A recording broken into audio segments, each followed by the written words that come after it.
오늘 함께 나눌 말씀의 제목은 그리스도인의 삶의 방식입니다. 빌립보서 2장 12절부터 18절 성경입니다. 오늘 말씀은요, 제목처럼 그리스도인의 삶의 방식, 2023년 내가 그리스도인으로서 어떻게 살아야 되는가, 이것에 관한 내용입니다. 삶의 방식은 복잡하고 참 다양합니다.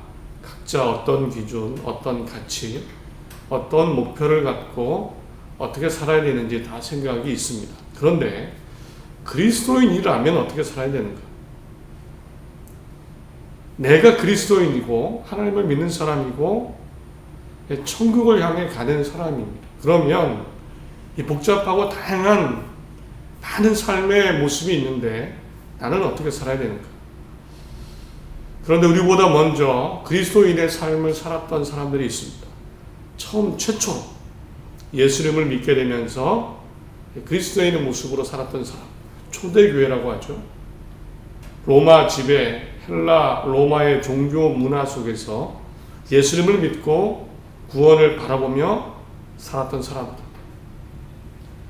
여러 서신들의 신약 성경에 바로 여러 서신들이 그 신앙의 기록이고 하나님의 증언입니다. 오늘 나눌 말씀 빌립보서도 그렇습니다.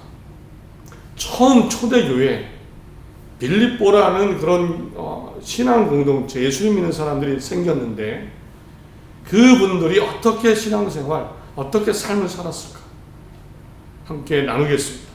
빌립보서를 통해 최초 그리스도인의 신앙, 그 신앙이 어떤 것이고 어떻게 살았는지 잘 깨닫고 우리도 지금 내가 어떻게 살아야 될지 삶의 지혜와 방향을 찾길 소원합니다.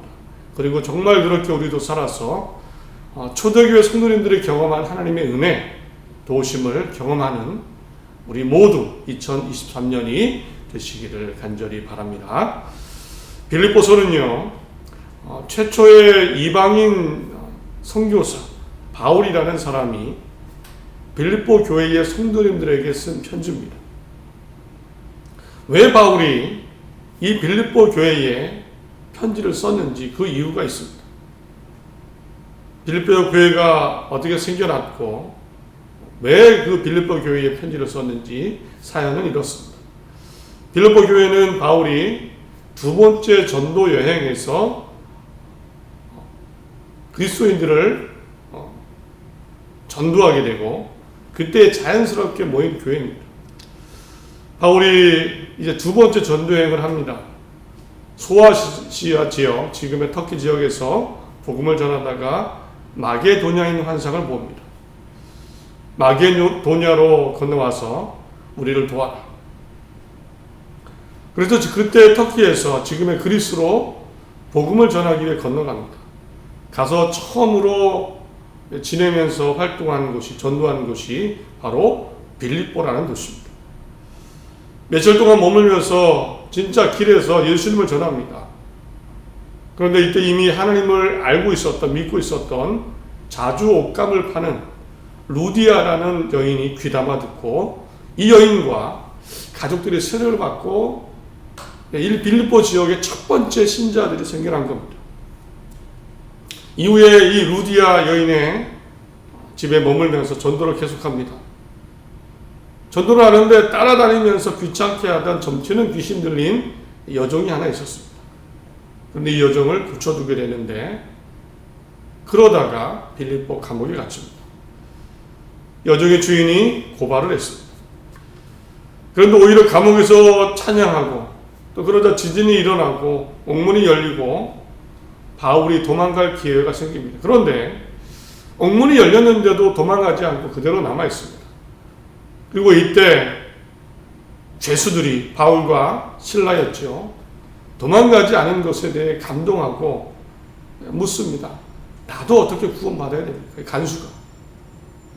그리고 그때 또 이 간수와 가족들에게 복음을 전하고 세례를 주고 신자가 또 늘어났습니다. 이 교회가 바로 빌립보 교회입니다. 루디아라는 여인과 가족, 또 간수와 간수장의 가족, 이렇게 하나둘 모여서 빌립보 교회 공동체가 탄생을 했습니다. 이후에도 한 5년 정도 긴밀하게 서로 교제하고 바울과 관계했던 것 같습니다. 그런데 바울이 3차 전도여행을 갑니다. 2차 때 빌립보 교회가 세워지고 세 번째 전도여행을 가는데 끝나고 예루살렘으로 돌아와서 이 예루살렘에 돌아왔는데 유대인, 예수님을 반대하던 유대인들이 기필코 바울을 잡아서 재판장에 세웁니다. 그리고 결국에는 로마 황제에게 재판을 받기 위해 로마로 압송이 되어 가게 됩니다. 여기에서 2년 정도 머물게 되는데 이때 편지를 많이 씁니다. 그 중에 하나가 바로 오늘 빌립보서입니다. 빌립보 교인들에게 쓴 편지입니다. 빌립보서는 그래서 옥중 서신, 감옥에 서신이라는 별명이 있습니다. 자, 이제 빌립보 교회가 있고 바울은 감옥에 있습니다. 그런데 이 빌립보 교회가 감옥에 갇힌 로마에 머무는 바울의 소식을 듣게 됩니다. 이 빌립보 교회가 어떻게 했을까? 기도했겠죠. 하나님께 호소했겠죠. 그런데 그것뿐만 아니라 이 빌립보 교회가 로마에 잡혀있는 바울을 위해서 그 교회 성도 중에 한 사람을 보냅니다. 에바브로디도라는 성도를 정말 직접 바울을 돌봐주라고 보내게 됩니다. 바울의 입장에서는 얼마나 감동적입니까? 물론 에바브로디도가 가서 바울을 돌보다가 병이 들었습니다. 위중하기도 했습니다. 그런데 다행히 에바브로디도가 건강을 회복합니다. 그래서 얼른 바울이 에바브로디도를 빌립보 교회로 돌려보냅니다. 돌려보내면서 편지를 하나 씁니다. 이 편지가 바로 빌립보서입니다. 생각해 보십시오. 얼마나 빌립보 교회가 고마웠을까요? 바울이 빌립보 교회를 향해 얼마나 정말 깊은 사랑과 사모함을 가지고 있는지 1장에 보면 이렇게 써 있습니다. 1장 8절, 11절. 내가 예수 그리스도의 심장으로 너희 무리를 얼마나 사모하는지 하나님이 내 증인이다. 예수 그리스도의 심장으로 내가 여러분을 얼마나 사모하는지 사랑하는지 하나님이 내 증인이다. 진심이었죠. 정말 마음이 가는 교회, 가장 힘들 때 직접 성도 한 분을 파송해서 그 거리가 얼마나 힘들겠습니까? 그런 빌립보 교회의 마음이 굉장히 사모함이 컸습니다. 예수 그리스도의 심장으로 너희들 무리를 얼마나 사모하는지 하나님이 내 증인이다. 정말 빌립보 교회를 사랑했습니다. 아꼈습니다. 그래서 빌립보 교회에 에바브로디도를 돌려보내면서 편지를 하나 쓴 그 빌립보서인데 그 빌립보서의 내용이 얼마나 진심이었을까요? 상상을 해보십시오. 어쩌면 로마에서 죽을지도 모릅니다. 재판을 받고.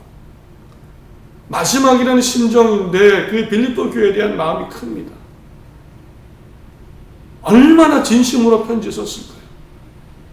가장 중요한 이야기, 빌립보 교인들을 위한 이야기, 4장밖에 안 되지만 아주 함축해서 꼭 해야 되는 이야기, 정말 사랑을 담아서 편지를 썼습니다. 과연 무슨 내용인지 정리를 하면 오늘 함께 나눌 내용인데요. 크게 3가지를 바울은 분명히 얘기합니다. 빌립보 교인들에게 사랑의 마음으로. 첫째는요, 복음에 합당하게 생활하십시오. 복음에 합당. 1장 20절, 27절에 오직 너희는 그리스도의 복음에 합당하게 생활하라. 이는 내가 너희에게 가보나 떠나 있으나 너희가 한 마음으로 서서 한 뜻으로 복음의 신앙을 위하여 협력하는 것과. 현대인의 성경은요, 복음에 합당하게 생활하라 이것을 이렇게 번역했습니다. 여러분은 그리스도의 기쁜 소식을 믿는 사람답게 생활하십시오. 복음, 기쁜 소식을, 복음을 믿는 사람답게 생활하십시오. 그 믿는 사람답게 복음에 합당하게 생활하는 것이 뭔지 2장에 아주 정확하게 설명합니다. 그리스도 안에서 여러분은 서로 격려하고 있습니까? 그리스도의 사랑으로 서로 위로하며 성령으로 교제하고 있습니까? 그리고 서로 친절과 동정을 베풀고 있습니까? 그렇다면 한 마음 한 뜻으로 같은 사랑을 가지고 하나가 되어 내 기쁨을 충만하게 하십시오. 무슨 일이든지 다툼이나 허영으로 하지 말고 겸손한 마음으로 자기보다 남을 낮게 여기며 자기 이익만 생각하지 말고 남의 이익도 생각하십시오. 여러분은 그리스도 예수님과 같은 태도를 가지십시오. 복음에 합당하게 생활하라 이겁니다. 예수님처럼 사십시오. 예수님이 하나님의 아들이시지만 아들이시고 가난한 자 병자를 눌린 자를 자유케 하시고 품어주시고 사랑하셨습니다. 마지막에 십자가에 우리를 위해 대신해서 죽으셨습니다. 이것이 복음입니다. 이 복음 때문에 우리가 살게 되었습니다. 그러면 우리도 복음에 합당하게 예수님처럼 사십시오. 같은 사랑을 가지고 동정과 위로와 격려를 주고 다툼이나 허영으로 하지 말고 겸손한 마음으로 나보다 남을 낮게 여기고 내 이익도 생각하지만 남의 이익을 생각해주고 예수님과 같은 태도를 가지십시오. 바울의 진심 어린 조언입니다. 그리스도인의 삶, 복음에 합당하게 생각하라. 예수님처럼 살아야 된다. 제 삶을, 제 청년 시절을 보면 참 조심하며 살았습니다. 사람을 대할 때, 어떤 일을 할 때 정말 조심조심하며 내가 하나님을 믿는, 예수님 믿는 사람처럼 살려고 했습니다. 요즘은 좀 많이 달라졌습니다. 가장 문제는 무감각이죠. 왜 이제 나도 나이가 있는데 괜히 긁어부스럼 만들까? 하나님이 뭘 좋아하실까? 내가 그리스도인인데 이런 생각보다는 무감각.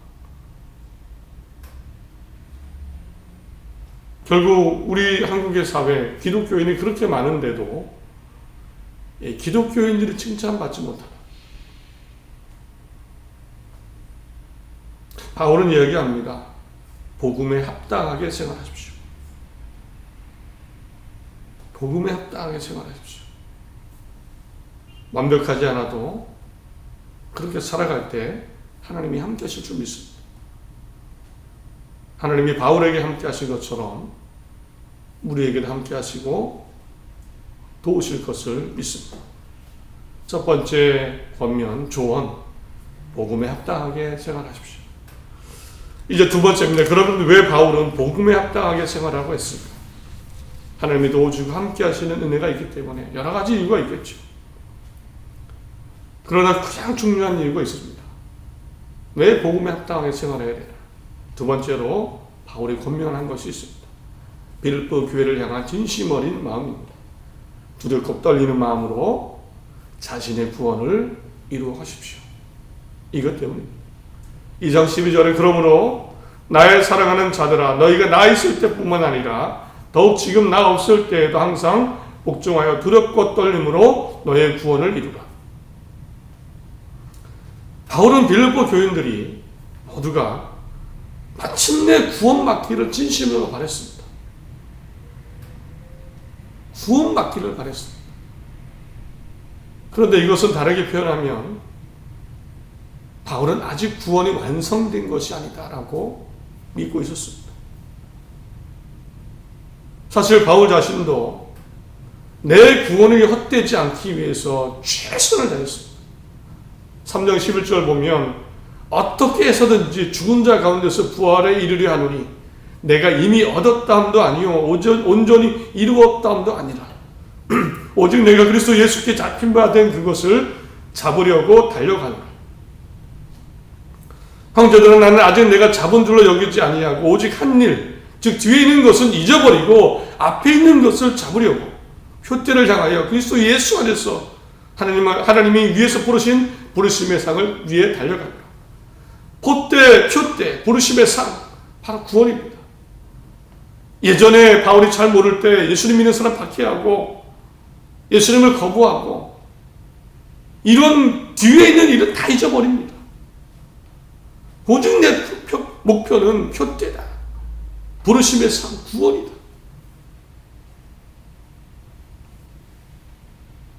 이것이 아직 그리고 이루어지지 않았다는 것을 알고 있었습니다. 아직 부르심의 상, 그 표대, 구원은 진짜로 하나님께 받은 게 아닙니다. 하나님 앞에 갔을 때 받아야 진짜죠. 그래서 진심으로 빌립보 교회를 사모한 바울은 두렵고 떨림으로 구원을 이루라라고 이야기합니다. 복음에 합당하게 생활하면서 다른 많은 것을 이루어야 될 것이 있죠. 성공해야 될 것이 있죠. 그러나 무엇보다 두렵고 떨림으로 구원은 이루어 가십시오. 구원을 이루어 가십시오. 바울의 조언입니다. 진심 어린 그리스도의 삶의 목표여야 됩니다. 두렵고 떨림으로라는 말, 잘 살아야 된다는 말이죠. 앞에 말씀드린 복음에 합당하게 생활하라, 사랑하라, 이것과 다 연결이 됩니다. 두렵고 떨림으로 사랑하고 미움과 분노와 싸움이 아니라 차가운 경쟁이 아니라 낮아짐과 섬김과 사랑으로 선함으로 두렵고 떨림으로 구원을 이루어가는 우리 모두가 되시길, 진정한 승리자가 되시기를 간절히 바랍니다. 마지막으로 빌립보 교회를 향한 바울의 사랑의 마음이 담긴 진심 어린 권면이 있습니다. 그것은 주 안에서 기뻐하라. 3장 1절 2절에 그토록 나의 형제들아 주 안에서 기뻐하라. 너희에게 같은 말을 쓰는 것이 내게는 수고로움이 없고 너희에게는 안전하니라. 계들을 삼가고 행악하는 자들을 삼가고 몸을 상의하는 일을 삼가라. 4장 4절에도 주 안에서 기뻐하라. 내가 다시 말하노니 기뻐하라. 사실 개인적으로는 바울이 이렇게 마지막에 세 번째로 주 안에서 기뻐하라, 참 위로가 되고 힘이 됩니다. 첫 번째, 두 번째, 복음에 합당하게 생활하십시오. 두렵고 떨림으로 구원을 이루십시오. 신앙생활 참 맞는 것인데 한편으로는 힘들고 무겁게만 느껴집니다.